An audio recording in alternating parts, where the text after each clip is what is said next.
I'm sure a lot of you would have been craving for a high-scoring encounter in the IPL after a few one-sided, low-scoring encounters, and that's exactly what Lucknow Super Giants and Kolkata Knight Riders gave us.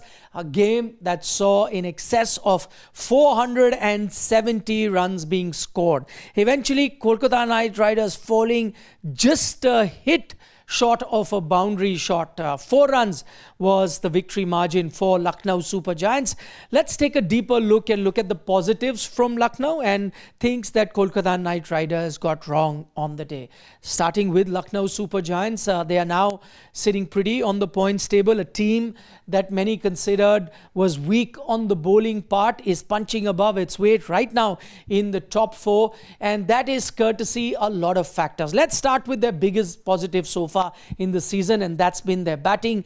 2 batters really to talk about. Mitch Marsh getting 81, and I think ever since he's been relieved of his bowling duties, Mitch Marsh, the batter, has really been shining. Consistency is something, you know that he plays big shots, you know that he can be a match winner on the day with the bat, but consistency is something that you never associated before this with Mitch Marsh. He's showing that he can be consistent as well as a big scoring batter for the team, and that's exactly what he did on the day, scoring 81. But the headline act, as always, has been Nicholas Pooran.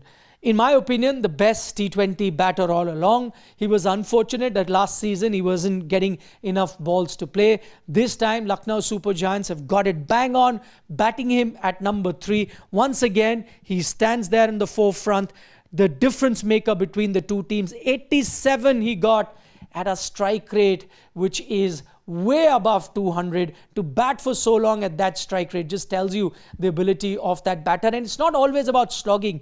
You know, you bowl him a slow ball, he'll pick that as well. He has different ways of getting those runs. And as I said, being such a explosive batter, alongside that, a consistent batter. So a consistent explosive batter, that's a rarity in cricket, and that is what Nicholas Pooran is. 238 is what Lucknow got, and it was a good pitch to bat on at the Eden Gardens, small ground, and you thought that Kolkata could chase it down. In fact, at one stage it looked like they might chase it down with an over or 2 to spare.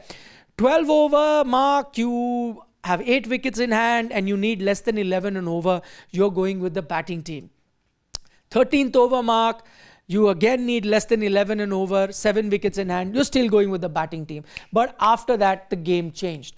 You must mention a bowler that really helped change the game. Some good overs there by Shardul Thakur in the middle, picking up a few wickets. But Digvesh Rathi, he was the standout performer for the Lucknow Super Giants. In a game, as I mentioned right at the start, 470 plus runs being scored. He finished with an economy of less than 8 runs per over, or roughly around 8 runs and over, picking up that 1 wicket. That tells you how much he's come. Remember, this is his debut season in the IPL, and he's finding ways to really ensure that he can stem the run flow. And so he was really the standout performer. But the rest of the bowlers as well, someone like Ravi Bishnoi also stepping out for Lucknow Super Giants, and that really helped them.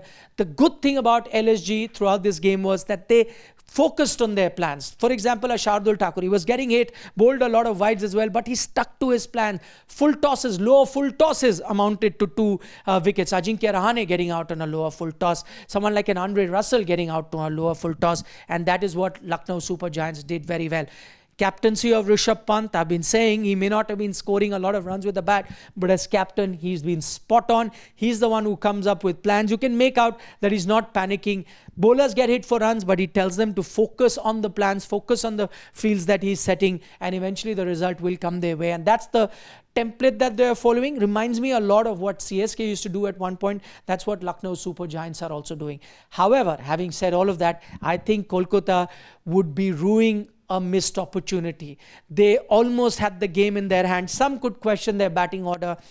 Did you need to send Angriksha Raghuvanshi so lower down the order? He was the man in form. What was the need of sending Ramandeep that higher up the order?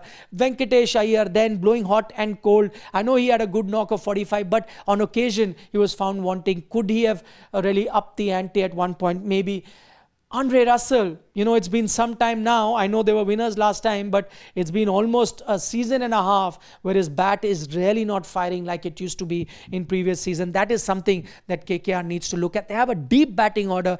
Today had wickets in hand. You'd have fancied that they'd finish the game. Rinku Singh did his best to take him close, but him batting at number 8, was that advisable or not? That's another thing that KKR will have to answer. So their batting order needs to be sorted, and what is it that they are really finding it tough to go across the line is also a question they'll have to ponder over. Still, they've got 2 wins, so not far behind that pecking order of top 4, but Lucknow Super Giants sitting in the top 4 as things stand right now. That was the match report. Lucknow versus Kolkata Knight Riders. Give us a like on the video if you're enjoying our content, and as always, don't forget to subscribe to Sports Today. Nikhil Naz signing off.